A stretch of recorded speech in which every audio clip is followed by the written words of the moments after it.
नमस्कार, हम हैं सीमा सिंह।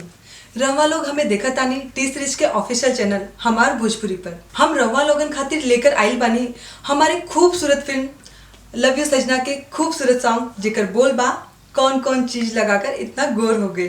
अखियां से अखियां करेल बतिया तोहर बिना दिन कटे न रतिया चित चोर हो गएलू कावन कावन चीज लगा के इतना गोर हो गएलू कावन कावन चीज लगा के इतना गोर हो गएलू।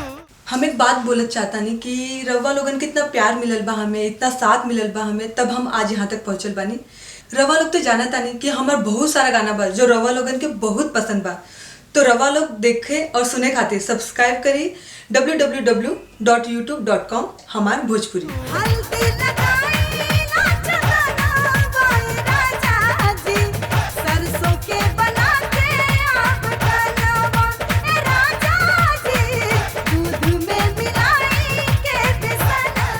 रवा लोग हमार गाना देखी, सुनी और भोजपुरी ठुमका का मजा ले।